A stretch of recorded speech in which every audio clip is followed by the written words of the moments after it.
మనిషిని జబ్బు చంపదు. జబ్బొస్తుందేమో లేదా జబ్బు వచ్చేసిందనే భయం మాత్రమే చంపుతది. నేను నిన్న ఒక రీల్ పెట్టాను. పాప్స్మియర్ చేయించుకుంటే క్యాన్సర్ ఉంటే ముందే తెలుస్తది. మనం జాగ్రత్త పడొచ్చు అని. ఏది గర్భసంచి ముఖద్వార క్యాన్సర్ కోసం. సిఏ సర్విక్స్ అంటారు. ఈ రీల్ కింద ఒక కామెంట్ వచ్చిందండి ఎక్కడ ఫేస్బుక్ లో. ఏంటంటే ఒకవేళ పీరియడ్ కి మధ్యలో స్పాటింగ్ అయినా కూడా అది క్యాన్సర్ అయినా మాడమని.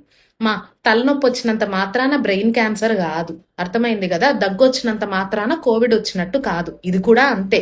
భయం పెట్టుకోవద్దండి ముందు. అసలు క్యాన్సర్ కి బ్లీడింగ్ ఒక్కటే సిమ్టమ్ గా ఉండదు. చాలా రకరకాల సిమ్టమ్స్ ఉంటాయి అన్నమాట. మనిషి క్షీణించిపోతాడు.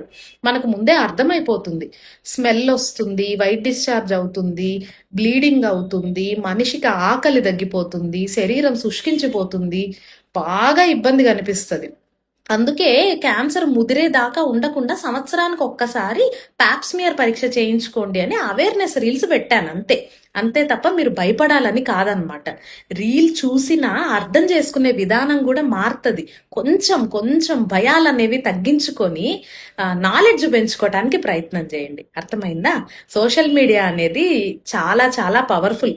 దాన్ని చూసి భయము భయపడచ్చు, నాలెడ్జ్ గెయిన్ చేసుకోవచ్చు. మనం ఏ కోవకు చెందిన వాళ్ళం అనేది మీరే డిసైడ్ చేసుకోవాలి.